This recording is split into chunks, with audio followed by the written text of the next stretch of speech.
SS Cedric arrived in New York's harbor Wednesday evening, April 10th, 1912.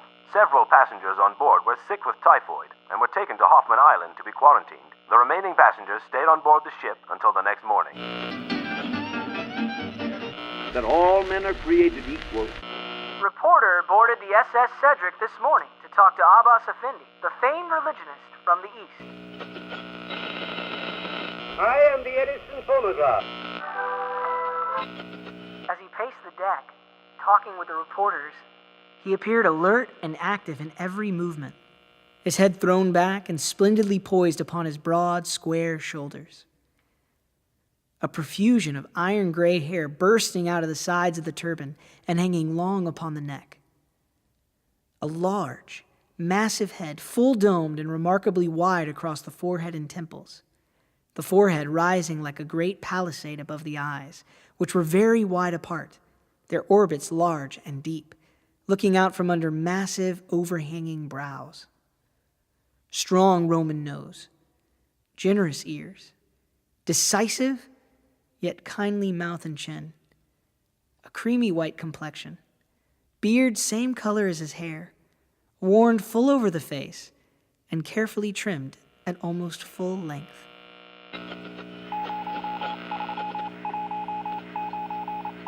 Prophet of Baha'i here, New York City Sun. Banished 50 years, leader of Baha'i here. Persian philosopher favors women's suffrage and will talk peace.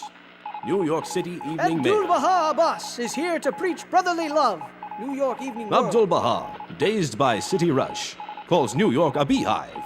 New York Herald. Persian teacher of world peace is here. New York City Evening World. Don't laugh at Abdu'l-Abbas. He has an idea. People with ideas generally are laughed at. But after the world has laughed long enough, it turns around and eats the idea very solemnly and very greedily, and digests it, and makes it part of its bone and fiber. We are not personally acquainted with Abdu'l-Abbas, and we cannot tell how much of the charlatanry may be mixed up with his doctrine. But the idea in itself is good stuff. He is the strange anomaly of an Oriental mystic who believes in woman suffrage and in Broadway. He is worth his picture in the papers. And now, a story from Juliet Thompson. Marjorie and I had suggested to them that the master might not want this public demonstration, but their eagerness was too great to be influenced by just two, and so we had to go along with them. Only too glad to do so, to tell the truth.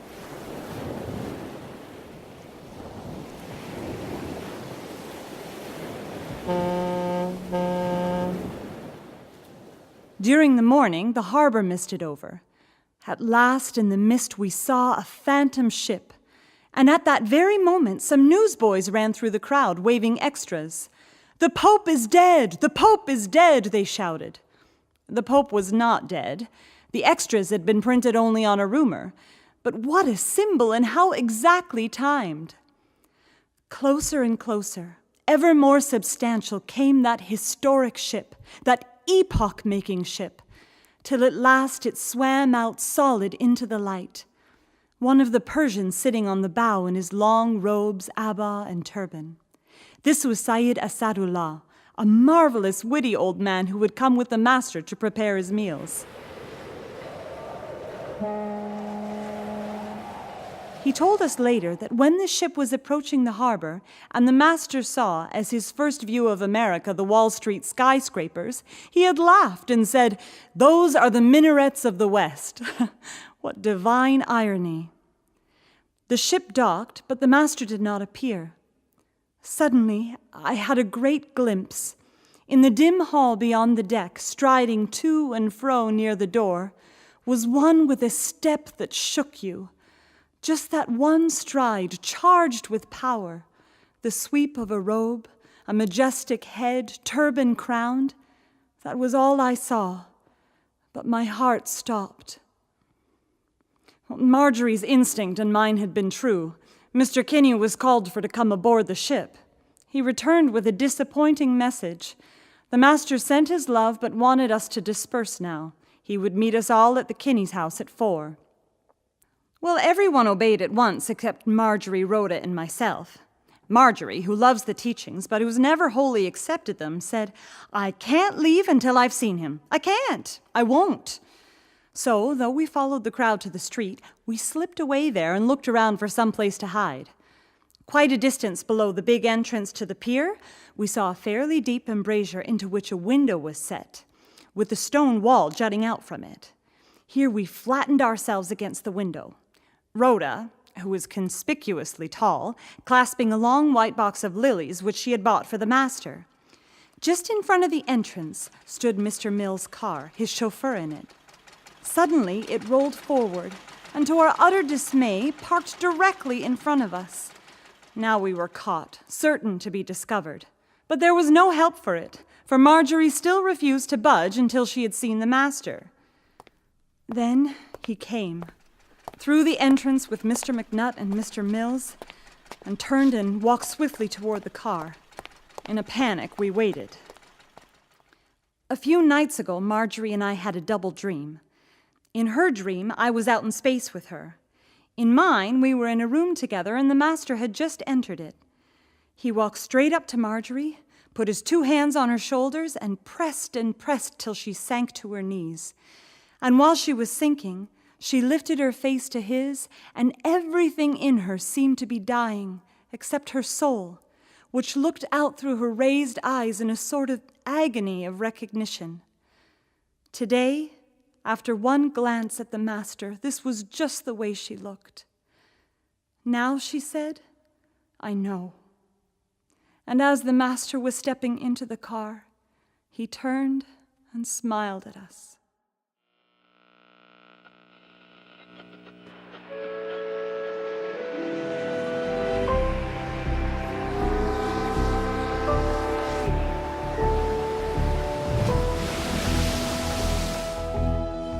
You're listening to the Journey West podcast, dedicated to following the travels of Abdu'l-Baha in the West.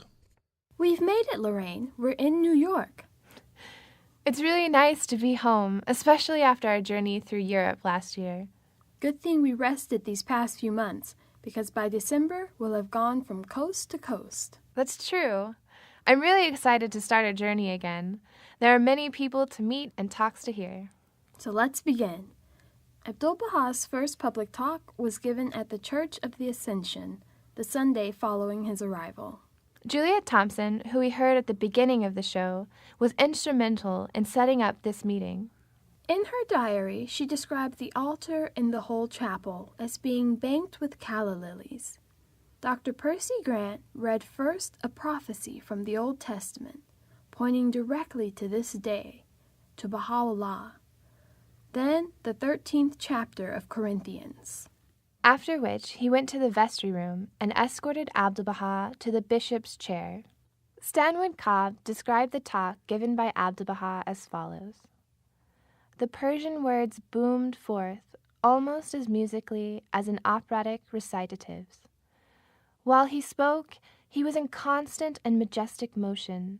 First would come the spiritual flow of thought, musically expressed in foreign tongue. Then, as the translator set forth its meaning to us, we had the added pleasure of watching Abdu'l-Baha respond to the art of the translator. Let's listen to that first public talk now, read by Sharia Juzgado. 14 April 1912. Talk at Church of the Ascension. In his scriptural lesson this morning, the revered doctor read a verse from the epistle of St. Paul to the Corinthians. For now we see through a glass, darkly, but then face to face. The light of truth has heretofore been seen dimly through variegated glasses, but now the splendors of divinity shall be visible through the translucent mirrors of pure hearts and spirits. The light of truth is a divine teaching, heavenly instruction, merciful principles, and spiritual civilization. Since my arrival in this country, I find that material civilization has progressed greatly, that commerce has attained the utmost degree of expansion. Arts, agriculture, and all details of material civilization have reached the highest stage of perfection. but spiritual civilization has been left behind. Material civilization is like unto the lamp, while spiritual civilization is the light in that lamp.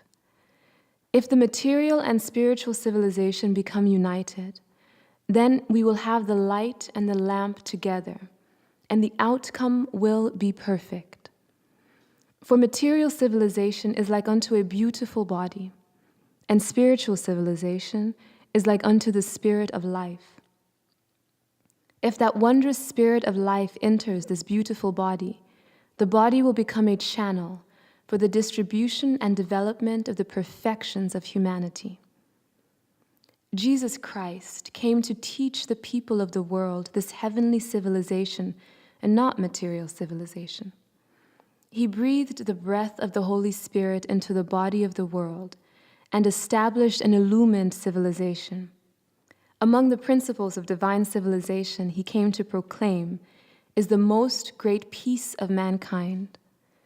Among his principles of spiritual civilization is the oneness of the kingdom of humanity. Among the principles of heavenly civilization he brought is the virtue of the human world. Among the principles of celestial civilization he announced is the improvement and betterment of human morals. Today, the world of humanity is in need of international unity and conciliation. To establish these great fundamental principles, a propelling power is needed. It is self-evident that the unity of the human world and the most great peace cannot be accomplished through material means. They cannot be established through political power. For the political interests of nations are various, and the policies of people are divergent and conflicting. They cannot be founded through racial or patriotic power, for these are human powers, selfish and weak. The very nature of racial differences and patriotic prejudices prevents the realization of this unity and agreement.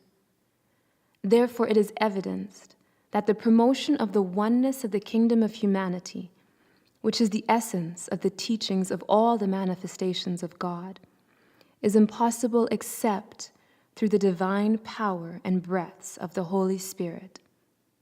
Other powers are too weak and are incapable of accomplishing this. For man, 2 wings are necessary.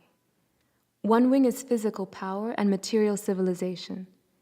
The other is spiritual power and divine civilization. With 1 wing only, flight is impossible. 2 wings are essential. Therefore, no matter how much material civilization advances, it cannot attain to perfection except through the uplift of spiritual civilization. All the prophets have come to promote divine bestowals, to found the spiritual civilization and teach the principles of morality. Therefore, we must strive with all our powers so that spiritual influences may gain the victory. For material forces have attacked mankind. The world of humanity is submerged in a sea of materialism. The rays of the sun of reality are seen but dimly and darkly through opaque glasses. The penetrative power of the divine bounty is not fully manifest. In Persia, among the various religions and sects, there were intense differences. Baha'u'llah appeared in that country and founded the spiritual civilization. He established affiliation among the various peoples, promoted the oneness of the human world, and unfurled the banner of the most great peace. He wrote special epistles covering these facts to all the kings and rulers of nations. 60 years ago, he conveyed his message to the leaders of the political world and to high dignitaries of the spiritual world. Therefore, spiritual civilization is progressing in the Orient, and oneness of humanity and peace among the nations is being accomplished step by step. Now I find a strong movement for universal peace emanating from America. It is my hope that the standard of the oneness of the world of humanity may be upraised with the utmost solidity, so that the Orient and the Occident may become perfectly reconciled and attain complete intercommunication. The hearts of East and West become united and attracted. Real union become unveiled. The light of guidance shine. Divine effulgences be seen day by day, so that the world of humanity may find complete tranquility. The eternal happiness of man become evident, and the hearts of the people of the world be as mirrors in which the rays of the sun of reality may be reflected. Consequently, it is my request that you should strive so that the light of reality may shine and the everlasting felicity of the world of man become apparent. I will pray for you, so you may attain this everlasting happiness. When I arrived in the city, I was made very happy, for I perceived that the people here have capacity for divine bestowals and have worthiness for the civilization of heaven. I pray that you may attain to all merciful bounties. This brings us to our third segment of the podcast, the roundtable discussion. As you may know, it's important to turn thought into action. So we are joined now by Sophie, Shaheen, and Harom to discuss the implications of this message and how to turn these ideas into reality. Hi, my name is Sophie and I'm a historian. Hi, my name is Aaron. I'm a teacher. Hi, my name is Shaheen. I am a former student. I studied identity through historical lenses. In his opening lines, what I found particularly fascinating with this talk and just other talks as well was the master's ability to relate to any audience that he was speaking to, whether it was a scientific audience, a philosophical audience, a Christian audience, whatever audience it was, he always related to it. In the crowd, he would always listen, And so here, when he opens, where he says, the revered doctor read a verse from the epistle of St. Paul to Corinthians. For now we see through a glass darkly, but then face to face. He's relating to his Christian audience, the Church of the Ascension. By taking this phrase and then relating it to the topic that he wanted to speak to. And then in particular here, relating that, passage from the Bible to this idea of material and spiritual civilization, and commenting, and never really going into any negative aspects of, America, it's such a shame that America, is this, or that, this country is this way. No, he says, praise be to God that you guys have attained such great heights of material civilization, but here's, something else that you might want to work on. Yeah, it's really interesting, like, if you want to, the approach that the master uses, like if you want to have an influence on people, you have to meet people. And just meeting people wherever they are and using the examples that they know. And this is the approach that the master is using. Yeah, kind of saying this is how far you came and how laudable that is, but that is what we still must walk. That's the path we still must walk. Work is not done yet. Yeah. Just the master's words reigned true then and still reign true today. And in many ways more so today than they did. I was speaking to individuals earlier about how so much emphasis has been placed on material civilization and developing material civilization, and the focus has been on going to school for the purpose of getting a job, or for the purpose of making money, this and that we've lost sight of the truer purpose of education. We've lost sight of the spiritual side to education, and how our workforces now are struggling, to produce, are struggling to perform, are struggling to apply their mind creatively to the problems of society to provide solutions to the things that we see. They're struggling to read their own reality in this sense. Yeah, I like how he explains how we are just focusing on that one part of it, the material civilization, with the image he uses about the lamp and the light. He says, material civilization is like unto the lamp, while spiritual civilization is a light in that lamp. If the material and spiritual civilization become united, then we will have the light and the lamp together, and the outcome will be perfect. Yeah, it sounds so simple, and now we have to do it. It's so interesting, like when you think about these words that were spoken by the Master.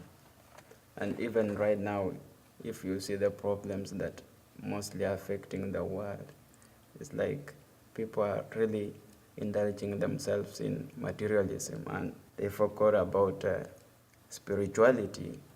And that's why, like, we have things like corruption everywhere. You can see corruption because we are always thinking about material things. Even students, universities, they have forgotten the importance of education. They view education in terms of money, and they never see education in terms of assisting the society. What I do find hopeful about these times of material crisis is that it seems to awaken people to the fact that something is missing. So when, economies are crashing down or there are natural disasters, there seems to be a growing awareness of unity of mankind and of the fact that, life is not just about those material things that are falling away. So it may sound a bit like a contradiction that it's opening up that other aspect of reality, but it seems to do that. Like, I'm quite hopeful about the future, even though everybody's, when you read all the newspapers, it's like gloom everywhere, but at the same time there's these little plants of hope poking up their heads through the snow. Yeah, really, for sure there is hope. Like, you can see even, we have some people that have realized there is really a problem. This is not the right way to go. And you can see some people that are trying to come up with new ideas and how maybe they can solve this problem. It's like people are aware of it, and people that are trying to struggle to come up with a solution. Abdu'l-Baha himself was very hopeful, in his talks. But he talks about the need for a propelling power, right? So even when you have like these material things, and you have, just this material crisis, people are coming to the realization that there needs to be something else, and so there's this sort of awakening to, well, okay, what are those forces that need to be there? And so now humanity is starting on this process of investigation. Well, is it politics? Is it material things? Is it technology? Are these things? But really, what Abdu'l-Baha is saying here is that he says therefore, it is evidence that the promotion of the oneness of the kingdom of humanity, which is the essence of the teachings of all the manifestations of God, is impossible except through the divine power and breaths of the Holy Spirit. Other powers are too weak and are incapable of accomplishing this. So what's really striking is that, and I think I mentioned this before, was that, he doesn't say material civilization is bad. He praises it. He's like, thanks be to God that, you guys have achieved such progress, but you need the spiritual civilization along with it, And so, and without it, technology and civilization can be used for evil. But with it, such progress and power can be achieved. And you can see that today, which is one of the things I think is so hopeful, is that we're starting to see that. We're starting to see groups and pockets of people, individuals, using technology for the promotion and well-being of humanity. Yeah, I think there is one thing very important that Abdu'l-Baha mentioned here, is trying to say that we need to have a balance between material things and spiritual things. And And that's why he says it's like two wings. Like we need all, like for example, we need two wings, like a bird needs two wings for it to fly. But if we lack, maybe we rely on one side, the other one will suffer. So he's talking about a balance. We need to have a balance between material and spirituality. Yeah, plus the so-called strong wing will suffer as well if the other wing is not strong. Yeah. When you said earlier on about we need divine power, I understand that to be as, being turned towards God and being turned towards the manifestations of God to receive guidance on how to make this world a better place. He even goes on to talk about just the prophets of God in general. All the prophets have come to promote divine bestowals, to found the spiritual civilization and teach the principles of morality. But I think a lot of us today recognize that it's going to take more than just turning to the writings of the prophets in order to accomplish it. There needs to be a system in place. There needs to be, in fact, a culture in place where we can actually learn how to take what is said and put it into practice. And to build the civilization. We're workers, in that sense. And so unless we have the skills and abilities, the understanding of certain concepts and the qualities and attitudes in order to get out into the field and really test to see, okay, what does unity in this context look like? What does, spiritual teaching spirituality in schools and in education look like? Nobody knows necessarily. We have some ideas, but completely holistically, who knows? And this neighborhood is going to be completely different than this neighborhood. And I think that's one of the things that the Baha'i world and just many organizations are starting to look at today, which is another source of hope, if you look at it in that perspective. But overall, I think just this complementarity of reflection, action, study, in particular looking at and studying the writings and really embodying the writings and putting them into action will not necessarily establish the civilization, but will help us to sort of build that civilization gradually. That's it for our podcast this week. Special thanks to Rory Cunningham and Michael Mastry for playing the reporters, and Jandis Venderdoel for playing Juliet Thompson. Also thanks to our guests Sophie Jesher, Shaheen James, and Haron Gulme for participating in the roundtable discussion group. If you'd like more information about Abdu'l-Baha's travels in the West, visit our website, thejourneywest.org. You can also find us on Facebook and Twitter at The Journey West. Thanks, everyone.